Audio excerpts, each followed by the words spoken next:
Today we will embark on a dark journey through one of the most shocking pages of the criminal history of the United States. Our story takes you to the sunny state of Florida, where a series of brutal murders took place in the summer of 1990, stirring up the whole country. At the center of this chilling story is a man named Dэнni Rolling, who received the ominous nickname the Gainesville Ripper. His crimes not only shocked the residents of the small university town of Gainesville, but also left an indelible mark on the memory of the whole of America. Step by step, we will reveal to you the chronology of these horrific events, tell you about the victims and how the investigation was on the trail of the elusive killer. This story is full of darkness, horror and inexplicable cruelty, which makes you think about the dark sides of human nature. The summer of 1990 turned out to be hot and promising for thousands of young people starting their way into adulthood. Among them were two 18-year-old friends, Sonia Larson and Christina Powell.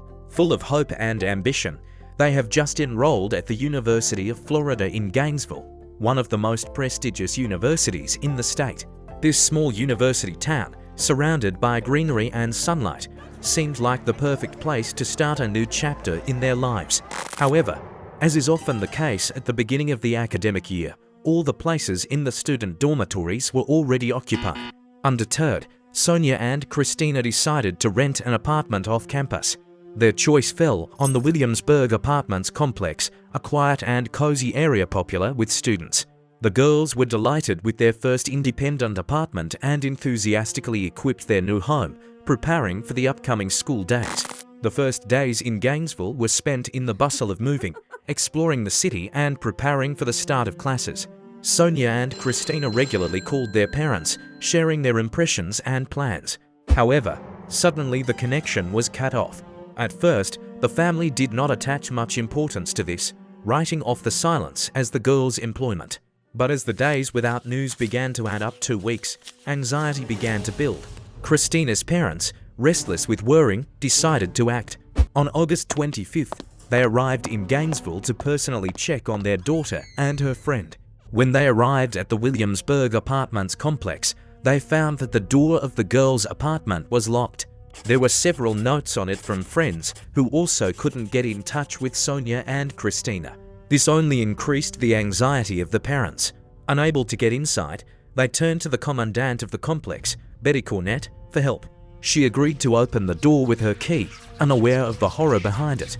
When the door swung open, a picture appeared before my eyes that forever changed the lives of all those present. The apartment was covered in blood. There were signs of struggle and violence everywhere. But the most terrible thing turned out to be the bodies of Sonia and Christina. They were brutally mutilated. Shock and horror gripped the parents of Christina and Betty Cornett. They immediately called the police. Officer Ray Barber was the first to arrive at the crime scene.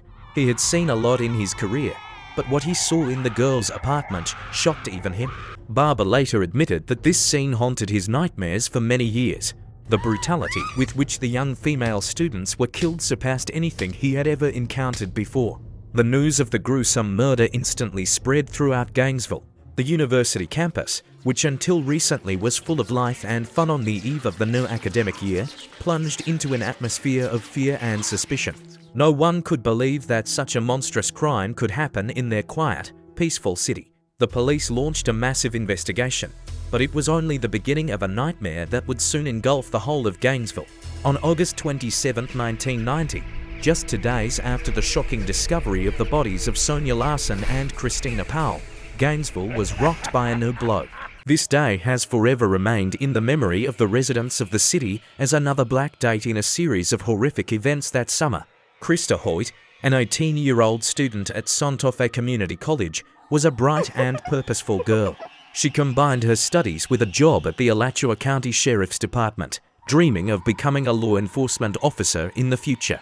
Krista was known for her punctuality and responsibility, so her absence from the work shift immediately caused alarm among colleagues.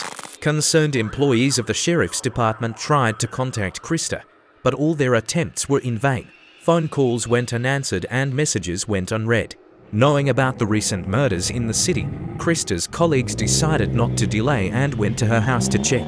The most shocking aspect of this crime was that the killer beheaded his victim. In an act of monstrous sadism, Krista's head was displayed on a bookshelf like a trophy. This sight caused indescribable horror to everyone who turned out to be at the crime scene. The girl's body was also brutally abused. The traces of numerous stab wounds and other injuries indicated that Krista had suffered unimaginable torment before her death. Criminologists also found traces of sexual violence, which further aggravated the horror of the situation. The detectives who arrived at the crime scene almost immediately came to the conclusion that this was the work of the same killer who had killed Sonia Larson and Christina Powell a few days earlier. The similar handwriting, the level of brutality, and the temporal proximity of the crimes left no doubt that Gainesville was facing a serial killer. The news of Krista Hoyt's murder instantly spread through the city, causing a new wave of panic among residents. The fear that had already gripped Gainesville after the first murders had now reached its peak. Students left the city en masse, refusing to start the school year. Those who stayed were afraid to leave the house, especially at night. Police increased street patrols, but this did little to calm the public. People were wondering, who will be the next victim? And when will this nightmare finally end? The city authorities and the university administration were under enormous pressure. They were required to take immediate action to catch the killer. The investigation of these violent crimes has become the #1 priority for law enforcement agencies. All available resources were mobilized, and the best investigators and criminologists were involved. However, despite all efforts, the killer remained elusive, continuing to keep the whole city in fear. On August 28, 1990, just a day after the discovery of Krista Hoyt's body, Gainesville shuddered with horror again. This day brought a new tragedy, which finally confirmed the most terrible fears of the residents of the city. The serial killer continued his bloody hunt. Tracy Poles, a 23-year-old student at the University of Florida, and her roommate Manny Taboada, a 23-year-old student at the same university, were the next victims. They lived in a small apartment near campus, where Tracy was preparing for graduate school and Manny was finishing his studies. Both were bright, purposeful young people with big plans for the future. The alarm was sounded by Tracy and Manny's friends, who were unable to contact them for several days. Knowing about the recent murders in the city, they immediately contacted the police. When the police arrived at the scene and entered the apartment, they were greeted by a scene that, even against the background of previous crimes, stood out for its brutality. The bodies of Tracy and Manny were found in different rooms of the apartment, which immediately attracted the attention of investigators. This was different from previous murders where the victims were found together. Criminologists have suggested that the killer may have encountered unexpected resistance. The signs of a struggle in Manny's room indicated that the young man was desperately fighting for his life. Defensive wounds were found on his arms, and the room was a complete mess, indicating a fierce fight. Experts suggested that Manny could have heard a noise in Tracy's room and tried to come to her aid, which led to an unexpected turn of events for the killer. Tracy's body was found in her bedroom. As with previous female victims, she was raped before she died. However, this time the investigators found something new. Tracy's body was thoroughly washed. This suggested that the killer may have started to cover his tracks more carefully, realizing that the police were on his trail. The brutality with which these murders were committed shocked even seasoned detectives. Multiple stab wounds, signs of torture and sexual violence, all this painted a picture of unimaginable sadism and a complete lack of compassion for the perpetrator.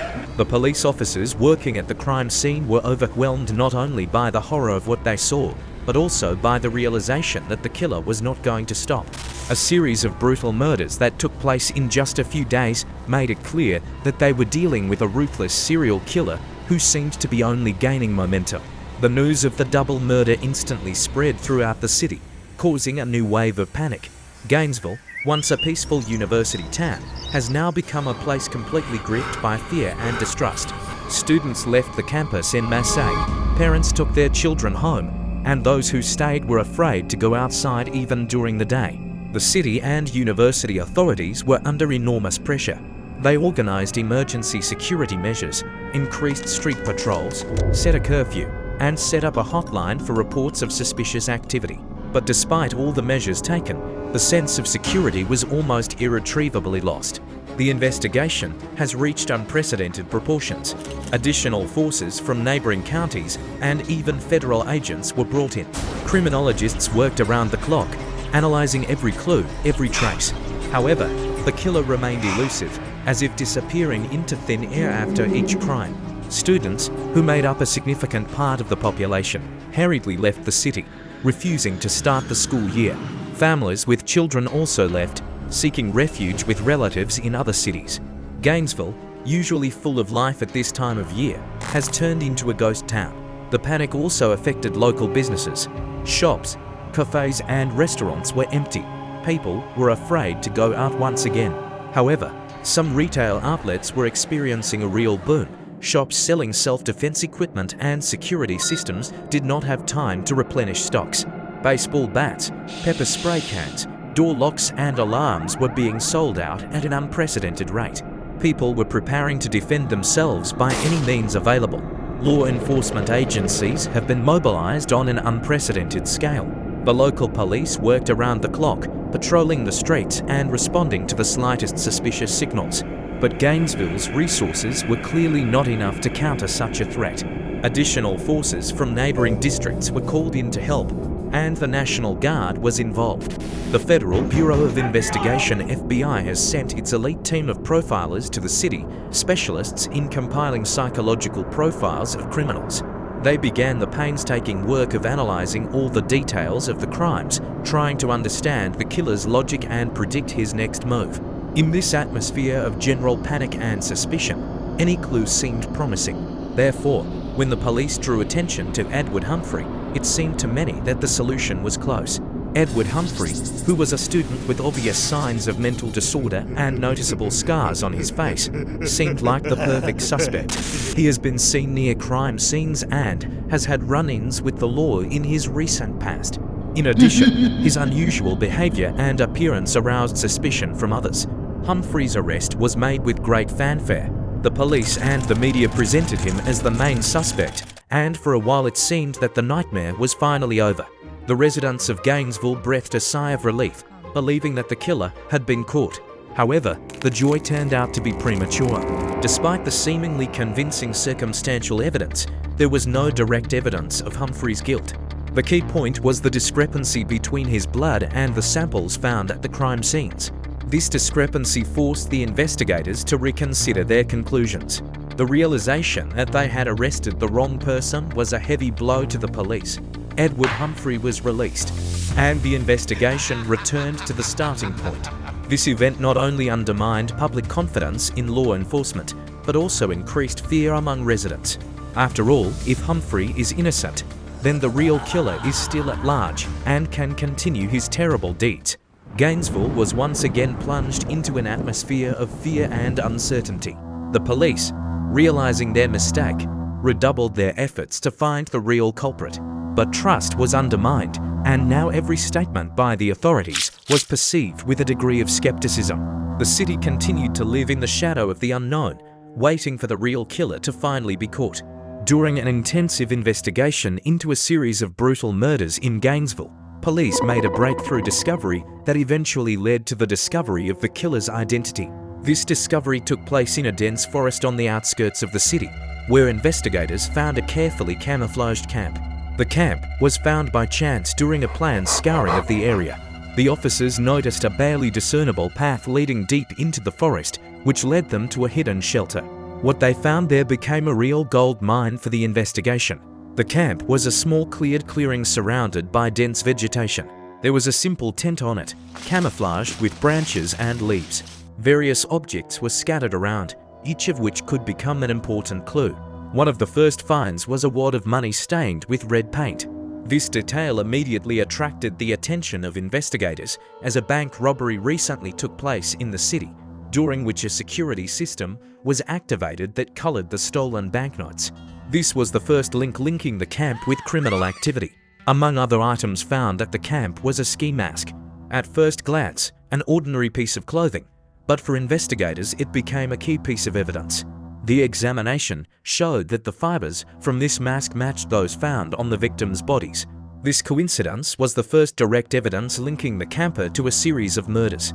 The weapons found in the camp were also of great interest to the investigation. A gun was found that could have been used to threaten victims. In addition, investigators found several knives and a screwdriver.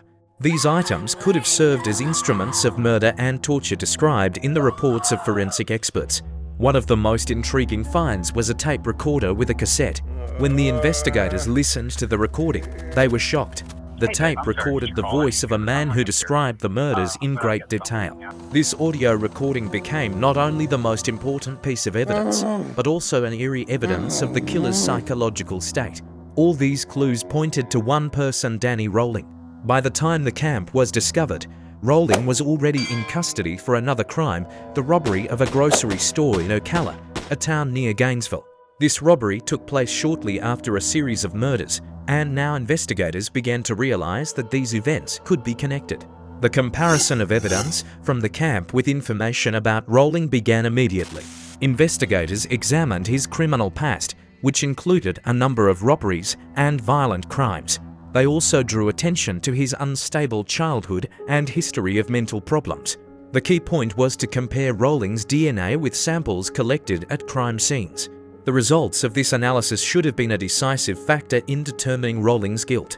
The discovery of the camp and the connection of its contents with Dэнni Rolling was a turning point in the investigation. For the first time in weeks of fear and uncertainty, the police had a real suspect with solid evidence against him. This discovery breathed new life into the investigation.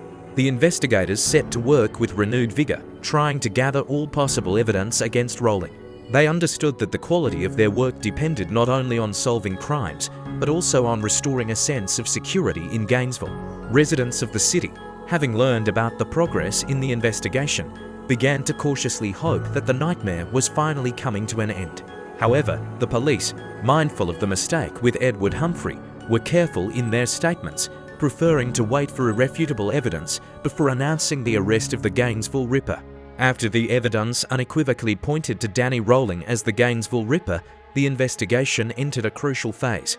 Under the pressure of irrefutable evidence, Rolling decided to confess to the crimes committed.